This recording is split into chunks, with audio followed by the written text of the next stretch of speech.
Well, ladies and gentlemen, I'm so glad that you're here tonight. We have the honor of hearing former Ambassador Nathaniel Howell speak about the persecution of Christians in Iraq. Nat and Margie have been a part of our congregation for many years, and so he is a friend to the congregation. As you know, he's a graduate of UVA, has worked in the State Department for a long time.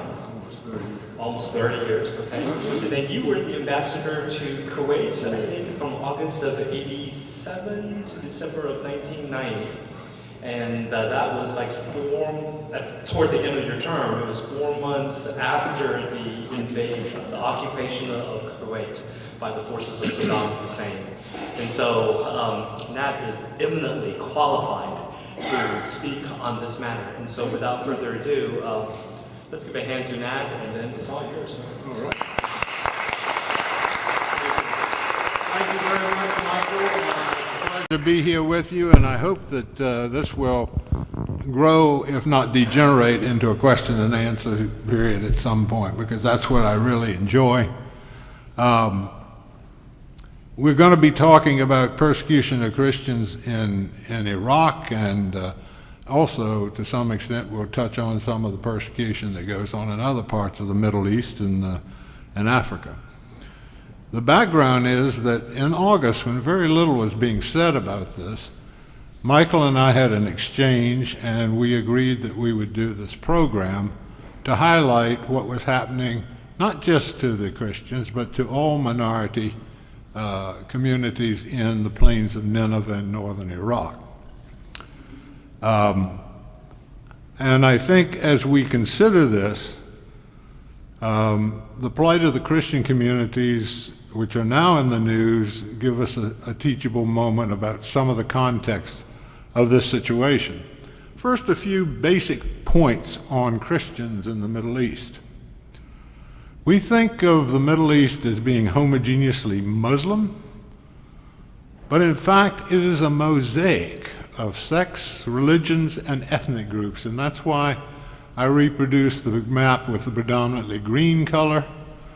It will show that the Christian minorities predominantly around the Levant, but in other places. And these communities, in most cases, predate the existence of Islam. So they were there 600 or 700 years before Islam even came into being. In Egypt, we have the Coptic religion, or the Coptic group, which is about 10%, or has been about 10% of the population of Egypt. They're always under pressure from the Islamists. They're a very interesting group because they are a monophysite religion. They do not accept the Trinity. And I think most of us don't realize ourselves that the Christianity existed for almost 400 years before anybody got around to imposing the Trinity on it. And what happened was the Bishop of Alexandria didn't make the meeting, and he wasn't in favor of it. So the Monophysites stayed with one characterization of Christ rather than the Trinity. They have, as I said, had a lot of problems with, particularly not so much with the general population as with the more extreme Muslims in the community.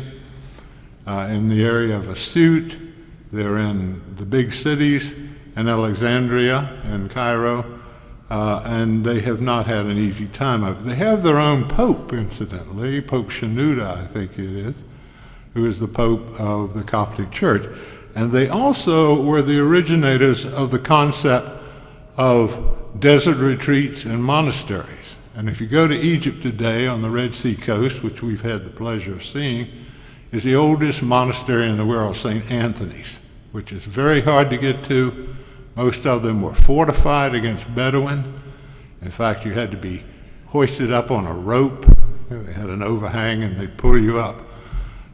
And most of them there, and in the Wadi al-Natrun. And Natrun was the chemical that was used in embalming of the pharaohs, and this valley had a large number of Coptic monasteries there. did a lot with ostrich eggs and all. It's very interesting to go, and they're very pleased to show it to you. In Lebanon, of course, we think of Lebanon almost as if it were a Christian country, and in fact that's what the French tried to make out of it. And that's one of the reasons when they held the mandate there, it has such a weird shape. If you look along the top, it will go along like this and then jump up and come back down. That was to go up and grab a Christian village on what was then Syria. And so when that was done in the 1930s, it was a Christian majority. But that has been a fiction long since because of disparate birth rates and other factors, and they don't dare hold a census in Lebanon. They don't want to know. So the president is a Maronite, the prime minister is a Sunni Muslim, the minister of defense is always a Druze, and so it goes. There have been problems there, and there are not only the Maronites, who are the largest group of Christians, and they are in communion with the Catholic Church, but there are also, I think, around 11 or 12 different other Christian groups, including evangelicals and Greek Orthodox, Armenian Catholics, Armenian Orthodox, you name it, they got some. Syria also is a country of minorities.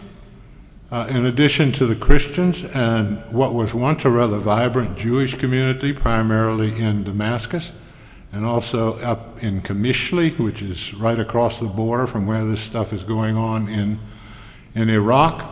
There was a rather large community, often persecuted, and they have managed to get out over the years.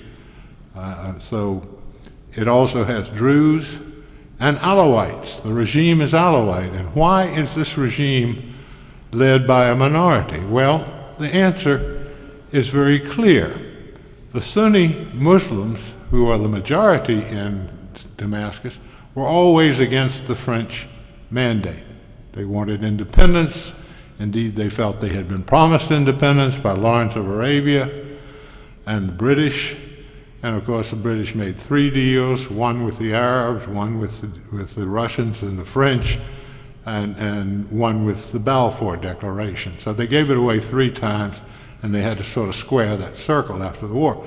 Well, in order to rule, the French depended primarily and favored the minorities. And so they created at Homs, which was a rather famous military academy, and Alawites went there, and Druze went there, and Christians went there, as well as Sunni Muslims. In the 1950s, you may remember, Syria was synonymous with coups. It's spring, it must be time for a coup.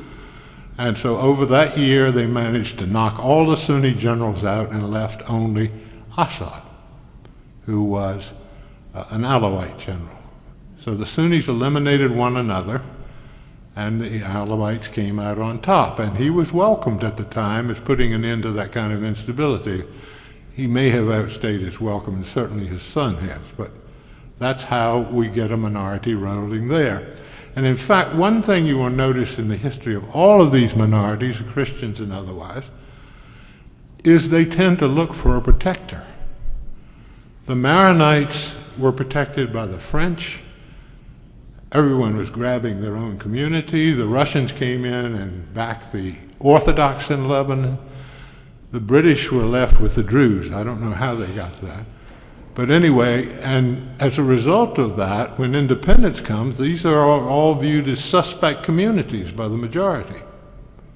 If you look at what's going on in Syria today, the Christians and the minorities are supporting Assad because they don't trust this Muslim majority, not just the radicals, but any of them who are fighting against him. Well, let me go on quickly because I don't want to get bogged down too much. In Palestine, 10% of the population has historically been Christian. They have been leaving as much because of the policies of the Israeli government as because of persecution by Muslim Palestinians. And so we don't quite know how many of them are still there. But as you know, there were large populations and all in that area of, not only in Bethlehem, but all up and down the valley, all the way up into the Galilee. In Kuwait, we even had a small indigenous community of Christians. Very tolerant country in the context of that area. We had a Catholic cathedral, we had an evangelical church which was connected to the Christian mission hospital there. There are Armenians and others who are allowed to worship unrestricted. And then you don't have to stay in the Middle East. We all know what is happening in northern Nigeria, the largest country in Africa, where there's a civil war going on between the Muslim north, or at least elements in the Muslim north, and the Christian south of the country, and this so-called Boko Haram, another very sophisticated group, believe me. Well, let me move on to, in the interest of time, to Iraq, and we can come back to any of this that interests you. And I hope we can have a discussion of that. The plains of Nineveh, which you'll see on the second map, which shows some of the activity, including the movements of ISIL, ISIS, I just call them IS, Islamic State. I don't think it really matters what you call them. I'll try to restrain myself. Is a home to most of the Christians in Iraq and to other minority groups such as the Zaydis and others. The Christians have been there since the first century. They were converted under the apostles Thomas and Thaddeus in the first century. And if you look at the map, you can see where they are concentrated. They have large centers in Mosul. Last time I was in Mosul was 1982, so I'm not up to date too much, but I do recall walking with a representative from our embassy, and as we walked, there was a man on a balcony, and he shouted to him, and back came a perfect Detroit accent. It was the bishop of the local church there. So there is communication between those communities, the Assyrian church and others, and the rest of their flock around outside of Iraq. The largest Christian village is the one there called Karakosh. It looks like Kosh, but since it's a Turkish word, this town has 3 or 4 names, the latest one being Karakush, which the Turks named it. And Kush means bird. So since it's Kusadasi, which is the port near Ephesus, it must be Kush. Anyway, that was the largest town that was purely Christian in that area. It's now deserted, of course, and around it were a number of Christian villages which have been there since time immemorial. And of course, there were Christians in Baghdad and Basra where they tended to migrate.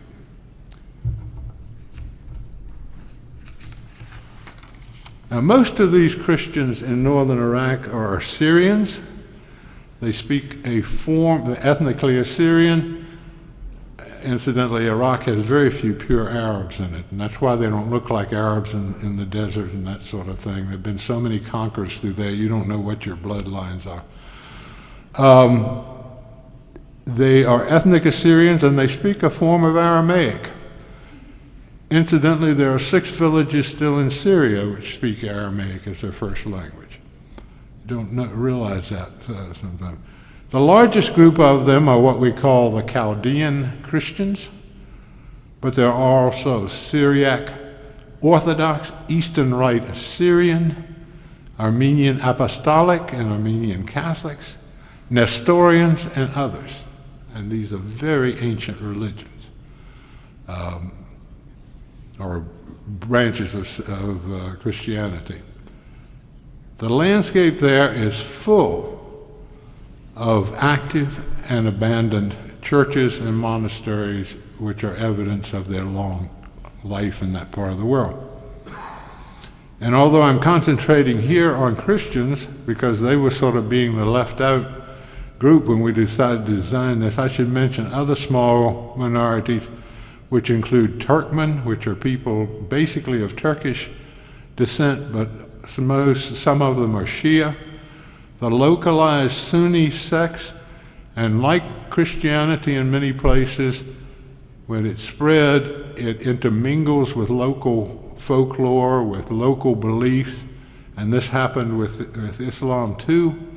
One of the things that some Islamic communities, particularly in North Africa, took from their Christians, and they knew about Christianity, it was not a mystery to them, was the cult of saints.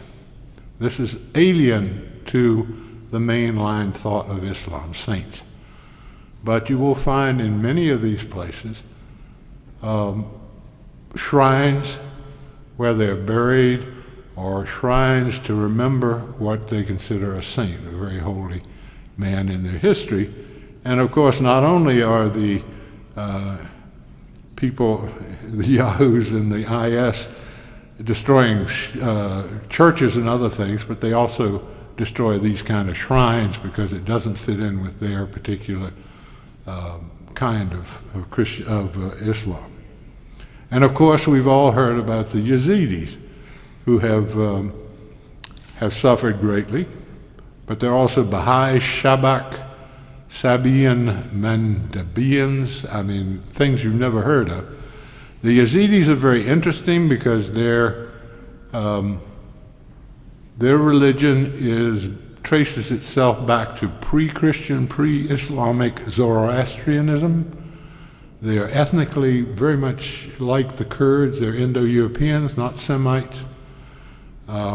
They have elements of Christianity in their right. They're sometimes mistakenly called devil worshippers because they have 7 spirits, of which one is shaitan, which is the Arabic word for devil. And so they're very easy to demonize, if you will, excuse the pun, for these Islamic extremists. In June, these extremists who were in Syria overran the Nineveh plain. The Iraqi army, for a variety of reasons, sort of led the way back to the rear echelons, and they destroyed Christian, Shia, Muslim, and other shrines, and killing or threatening the inhabitants. Aside from those slaughtered outright, and there are tales which are believable, although I think unprovable, of extreme cruelty, of crucifixion, of beheadings, and other things, others were given a choice. Initially, it was converting to Islam, or paying extortionary taxes, or fleeing, leaving all their property and everything they own. Those who could fled, many to safe haven in the areas which fortunately the Kurds had secured, and where they had offered safe haven to these people, in the areas of northern Iraq. And of course the Kurds took advantage of this to extend the area of control right down to Mosul. In 2003, there were estimated to be 1.5 million Christians in Iraq. Today, there are an estimated 300,000 to 400,000, and I surmise that many of them will never want to return. They will never feel safe there again. Now, before I invite your participation, I want to say a few words about the Quranic view of Christians, and equally significant, Jews. First, Islam in the Quran incorporates elements of both Christianity and Judaism. As I say, they were highly familiar with both of those religions, and they bought into a good bit of it. Jesus, Abraham, and Moses are revered by good Muslims as prophets whose mission was completed by the Prophet Muhammad. What they don't agree is that any of them was superhuman. But they do say they were good men who taught good things and are in the line of prophets. While heathens, that is non-believers, in their words, are condemned, Christians and Jews are considered Ahl al-Kitab, people of the book being the Bible, which has some kinship with the Quran. It's not a complete rejection of the Bible. And so they were on a different plane from people who were heathens or worshiped stone idols and things of that sort, of which there were many in in the Central Arabian Peninsula before the advent of Islam. In fact, the Arabs refer to the pre-Islamic regime in that part of the world as the Jahiliyyah. Now, Jahl is the Arabic word for ignorance. And so they see Islam as bringing to an end an era of child sacrifice, of other sorts of things which they characterize as the end of ignorance and the beginning of enlightenment in their terms. The doctrine of this group, which whether we call it ISIL, ISIS, or whatever, is by almost any standard a severe perversion of the Quran. Remember, the Quran was written or revealed, as Muslims believe, over a period of time when the small Muslim community was under attack by the authorities in Mecca and other places in the Arabian Peninsula because it threatened their livelihood, which was tourism and worship of idols and things like that they really depended on. As a result, it is possible for the extremists to find surahs that justify violence and jihad, just as it is possible to find Bible verses that justify the Inquisition. Jihad, incidentally, does not necessarily mean an armed conflict. If an Arab asks you how you're doing, one answer is Amal Jihadi. Jihadi, that's my effort. I am doing my effort. Jihad is the effort to improve oneself. Jihad can also mean an improvement in personal behavior, a perfecting of the being, and that's the sense in which many Muslims use it. It can also mean war. I'm not saying that that's totally out of the question. I'm unable to accept, for example, if you look at the Bible, that my God could order the Hebrews to invade a land and murder every man, woman, and child in it. That's not my God. So the practices of the Islamic State are grotesque in twisting the message of the Muslims that I know and believe in. And I've lived among them. I have very good friends. I've got some who are just as good a Christian as I am, or many other people. They are kind and considerate and tolerant. The formula the Islamic State is presenting to those it is now overrun, that I just described, of convert or else, is in fact a parody of the traditional classical millet system that the Muslims developed when they took over from the Greek Christians and the Persian Zoroastrians as the empire expanded. And let me say in this regard that since they conquered these areas, it's a little hypocritical for them to get all excited about somebody mentioning a crusade, as if the Crusades, as bad as they were, is the only time one religion has ever attacked another one. So we all got some hypocrisies to explain. Under the system, non-Muslims were not drafted into the military, did not have to serve in the military, but they paid a tax instead. It was not extortionary, but it was a substantial tax. And in return, they were allowed to maintain their communities, their churches, their whatever institutions, and all family law, that is marriage, divorce, property, inheritance, all these things were conducted not under the law of the governing Muslims, but under their own family court. Compared to what we were doing at the same time in Europe, I think it was a pretty tolerant system. Problem is, that was a long time ago, and none of that is acceptable today. So those communities for a long time were able to live in peace with the governments, and it was a pretty enlightened system.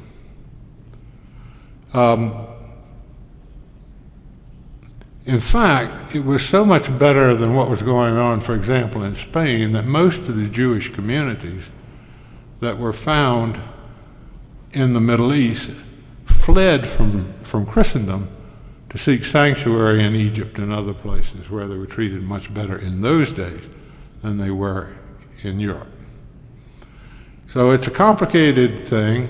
A lot of people have a lot to explain, but I think it's important that we, as Christians, when our brothers and sisters overseas are mistreated, that we speak up and we consider how we can help them, just as I do for any other minority over there. If we're going to insist that others have the right, we need to insist that Christians, and not be another turn the other cheek Christian. I read a group that said, force is not the way to deal with ISIS or ISIL. We should reason with them. Well, I would like for this group of theologians to form a delegation and go talk to them. I think that would solve a number of problems.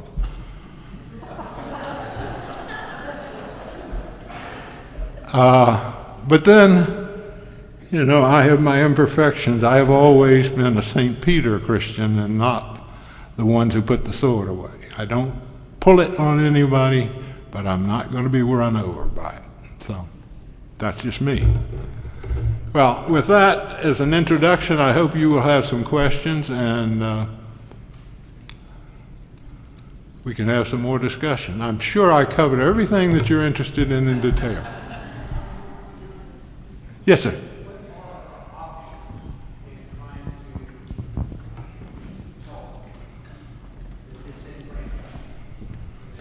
Well, the first thing we have to do is, and hopefully the president will have some more to say about that at 9 o'clock tonight, because we should have been doing this a long time ago. Once they spread out over that plain, we ought to just plaster them to it, because they're out in the desert. They're beautiful targets. You run armor across the desert. If you control the air, you can do away with a lot of armor with very little effort. We've got to stop them and push them back, and we have some allies in that. As I said, the Kurdish Peshmerga, which is what they call, that's Kurdish for we who are about to die salute you, in fact. That's the Kurdish army that fought against the Iraqis and others. Don't fight people in the mountains. That's my advice to everybody. If they're in the desert, get them. You can go after them in the desert, but don't fight mountain people. And the Kurds are one of those mountain people. And we've got them. They're good people if we arm them. Hopefully the Iraqis are now beginning to get their equilibrium back. There have been some positive developments in the formation of a new unity government. They got a long way to go to assure the Sunni Muslims that the Shia Muslims in control are not going to do the same thing to them that the Sunnis did to the Shia when they were in control. So that's another aspect of it. Then I have my own theories about this. I would start a very subtle psychological campaign. And every chance I got, I would tie ISIS or ISIL or whatever it is to the Jahiliyyah, that despised period before Islam. Because that's more what they represent than any theologically defensible argument about Islam that I've ever seen. And that would give them fits. Yes? Could you comment on the extent to which there is pressure and recruiting to move from one minority or from one faith and one sect to another, or it is basically groups are pretty much locked into their own religions and they struggle accordingly? Well, I think most of them are pretty well convinced that they've got the truth, as we all are. They don't change easily. I mean, some people will break. I mean, some of the so-called Christian martyrs broke, but not all of them did. But you don't change people's basic beliefs. I mean, back in the Spanish, we had all the Morescos, ostensibly Christians. We now know that at home they were still Jews. But they were doing all the right things out in public, and and that's what you get when you try to change people's belief without convincing them, when you force them. And that's dangerous too. So I think they're not going to change their minds easily. I know in Kuwait, when the occupation occurred, and it was a very brutal occupation, I talked to a lady I respect, she's an artist, shortly after it, and she explained that what this experience had done to Kuwaiti women was to divide them. Because some said, if we'd been good enough Muslims, God wouldn't have let this happen to us. And the other said, to hell with all this. I'm going to throw off my veil, I'm going to go modern. The Muslims didn't come to help us. They can take care of themselves. So you had two diametrically opposed reactions to that experience. And I suspect you've got different reactions too. Right now they're so busy running to keep their lives, they haven't had a chance to think about this. But their first reaction would be not to give up their faith. Yes. Nat, underlying, obviously, so much of this is being done in the name of religion, but how much are just pure economics or economics and power underlying all of the warring factions? I mean, it's in the name of religion, but when you boil through it, does it get to economics and or just pure power and veiled in religion? It does, and very easily. I lived through the Lebanese Civil War when, people were killing one another ostensibly because of their religion. You look at your ID card, if you were a Muslim or a Christian, you got killed. There was no fighting in Lebanon over whether you said your prayers this way or who you prayed to. This was a code name for the other, not for any doctrinal differences. I mean, they were not fighting over religion, they were fighting over turf. And that's very easy to happen. I mean, nobody cared if the Maronites crossed themselves. I mean, it wasn't like a major dispute like the old believers in Russia, where you got killed if you used 4 fingers instead of 3. I mean, it wasn't that kind of a thing in Lebanon, and yet we called it a religious it wasn't. But that was the guise of it. Because most of these ethnic groups happen to be coterminous with a religion.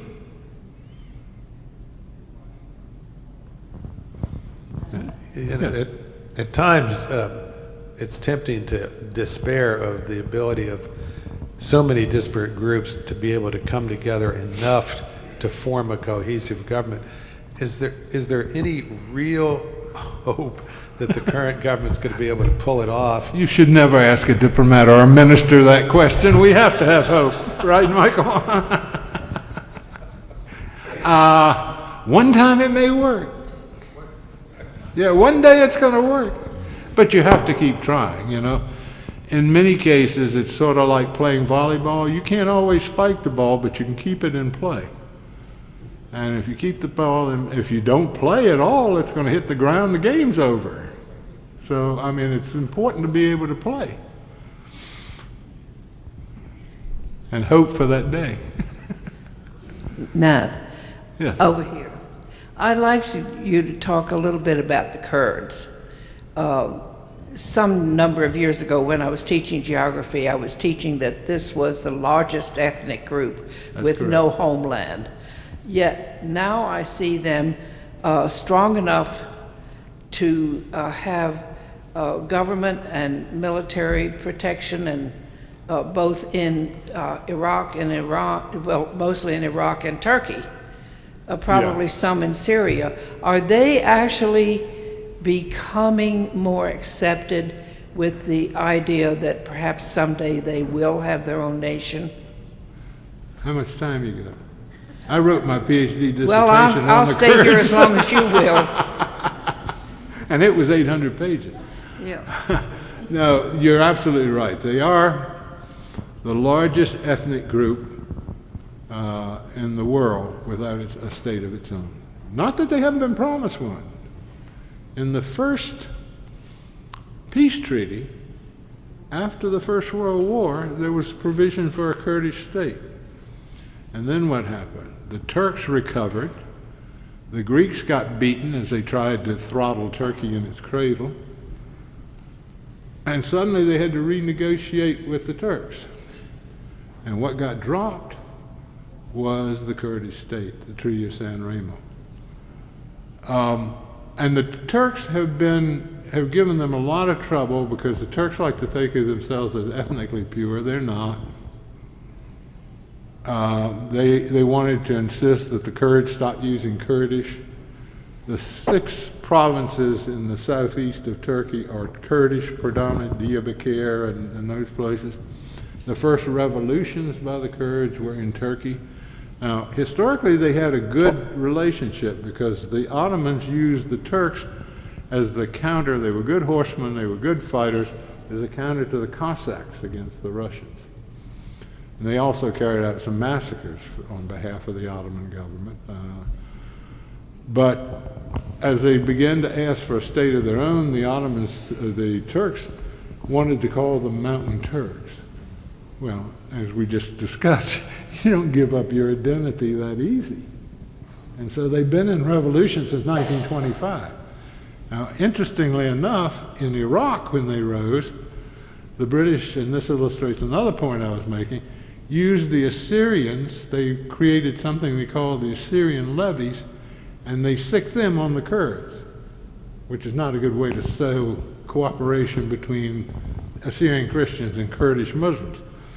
So there's a lot of history in here of people remembering things. But in other times, the Kurds have had Assyrian leaders of the military. I think the Assyrians finally learned that was not the smart thing to do, and they had one woman who was quite a fierce warrior when they were fighting the British, and she was a Christian.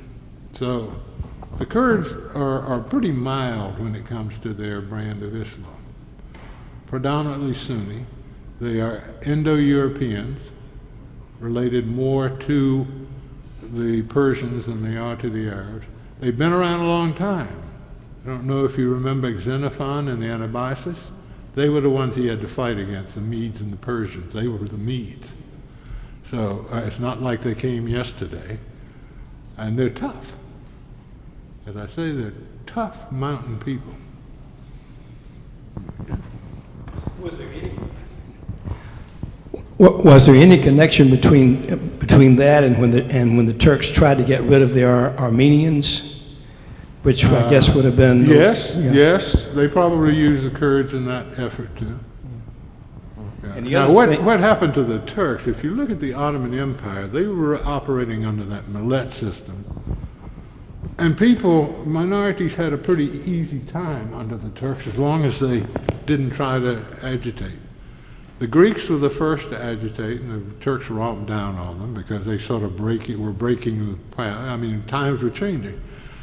And the Armenians were doing the same thing. And never let it be not noted that the Armenians also killed a lot of Turks. So, and the Armenians fought with the Russians when the Russians invaded Turkey, or Ottoman Empire in Turkey. And there was one army where the Armenians predominated that was called the Army of Extermination, because they killed a lot of Turks, including civilians, during that war. So, I mean, old animosities, hard to get rid of. How are the Russians? Yeah. How are the Russians and the Iranians supporting ISIS? Are they supporting it? No. The Iranians are scared to death of ISIS because it's a Sunni Muslim and they are Shia Muslims, the only Shia Muslim state in the world. So they are bitter enemies. If the ISIS could get the Iranians, they'd slit their throat in a minute. And they know that. So Well, who is arming ISIS? We did. They took over all the arms we left with the Iraqis. I mean, I'm sure they were getting some other stuff too, but I don't think it's the Russians. Russians, you know, there's some incongruous things here, and that one is the Russian-Persian cooperation. It is unnatural because the Russians are sitting on, in their empire, the larger part of the Persian Empire. And here they are great buddies. Armenia was part of Persia. I mean, all the way up into Transcaucasia and all was part of Persia. The Russians seized it and, oh, well, that's okay, you know. It doesn't make any sense, that particular thing. So, I don't know where I was going with that. But anyway, did I answer you? Yeah, I'm still trying to find the money trail. So, Oh, the money trail, yeah. Well, I'm sure you can buy arms on the market. I know when the Lebanese Civil War was going on, you know where the Christians were getting their arms? They had middlemen in Europe buying them from Czechoslovakia, and that was still part of the Soviet Empire. I mean, the arms market is, if you know the right people, you can buy almost anything from anybody. But the main armament they got was either from taking it from the Syrians, we had Russian equipment, or taking it from the Iraqis who had American equipment. And they've also, in the meantime, taken over oil wells, and they're pumping oil and getting money for that. Now, why we haven't gone in, and I don't know where to plant a bomb, but you can plant a bomb in almost any oil refinery in the world that will put it out of business without doing a whole lot of damage if you know the exact place to hit. Why we haven't put those oil fields out of existence, I don't know. That's another thing I'd do very quickly. And that would cut off a lot of their funds. and who is the transporting their oil into the market? I don't know. I don't know the answer to that. But I know that for years the Kurds have been exporting oil in tank trucks coming over from Turkey. They don't have a pipeline, but the tank trucks come over and everybody fills up their gas tank, takes it over and sells it cheap. I mean, if you got oil, people will find a way to get it somewhere. So I imagine there are some middlemen. There's a lot of excess tanker capacity in the world. If you can get it to a port, you lease a tanker and take it somewhere and somebody will buy it. Yes. Nat, some of us believe that no matter what ISIS does, as long as it's contained in that sort of Syrian, Iraqi area, that it's not worthwhile or productive for us to go in there unless there is a substantial group of nations that goes with us, and that we are not seen as we have been seen in the past, which I think, in my opinion, has caused most of these problems. And so they are using this. We're going to, they're going to be in New York City pretty soon, and San Francisco, and that scare tactic that that a lot of people, both Republicans and Democrats, have used. Is there any substance at all to these threats that there's a danger to the United States from ISIS? I don't think it's short term. It'll take a while to get there, but yes, I mean, when you got all these kids from Minneapolis going over there and training with them who got American passport, yes, I would say that is a major worry. As I say, I think it'll take some time to eventuate. I mean, they're not going to come over here with main battle tanks. That's true. And I wouldn't disagree with you. I think it's time for some of these states to bear some of this. One of the nice things about the liberation of Kuwait was that not only did the Kuwaitis who had escaped go back in with us, and as did many others, including at that time the Syrians, but the Arabs paid for it entirely. I don't know whether everybody knows that or not. It didn't cost us anything to liberate Kuwait, except a few deaths. But I mean, in terms of money, the whole operation was paid for by Arabs. Yes? Sure. It seems to me that one consequence of more American involvement is that it would allow ISIS to claim that they are the native voice of the people, and that these outside Americans are coming to defeat us. Is there a way for American involvement not to lend itself to that narrative that we can? People have said, well, let's not hit Arabs with ISIS. We might make them mad. Who the devil cares? They're already mad, in a clinical sense.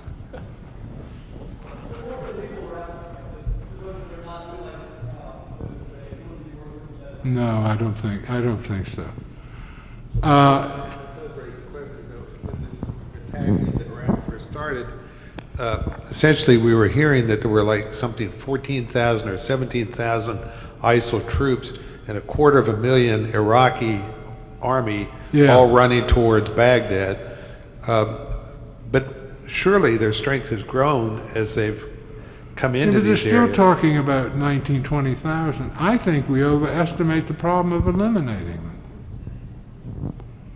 I don't know why. There are probably good political reasons to do that, because nothing happens out of accident. But I don't know what they are. If you got an army of 20,000 men, they'd be armed with space suits, and rockets, and you still can eliminate them fairly. That's nothing.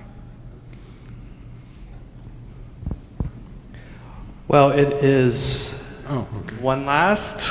Okay. One thing that has both been confusing to me and disturbing about some of the terrorist movements is how it seemed to attract some very well educated people, like the doctors who wanted to bomb the subways in London, and like the army psychiatrist and other people like that. So I was wondering if you have any insight into why people like that would be attracted to this. Well, I have written and talked about this at law, and this is not just true of the terrorist case.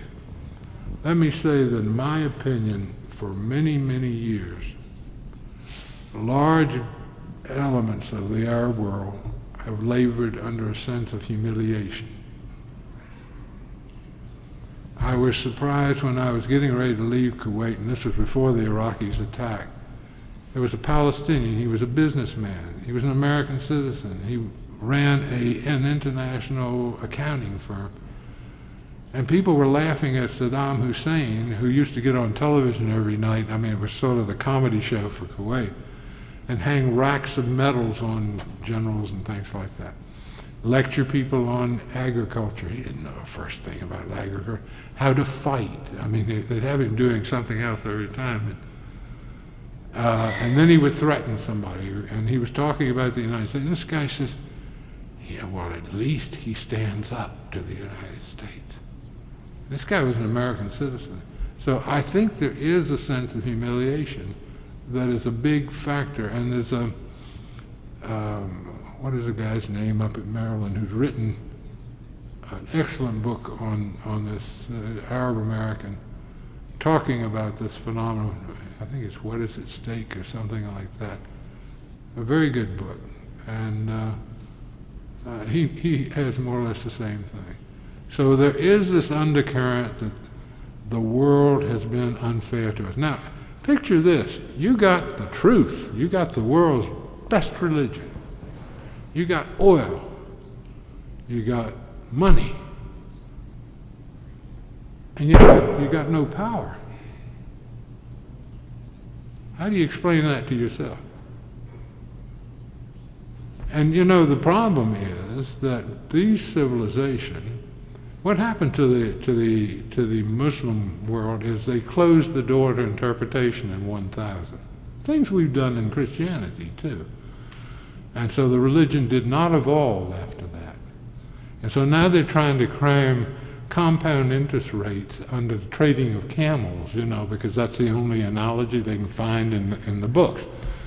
And so what was a blessed civilization, very tolerant. They saved all the ancient Greek manuscripts we would have lost because we were lighting fires with them in Europe. And they translated them to us. And this very attractive civilization just withered. So it's not they don't have the capability, but they haven't developed a political system which will allow them for innovation, for tolerance, for an expansive view of the world and what's possible. We're losing it, but they have never had it.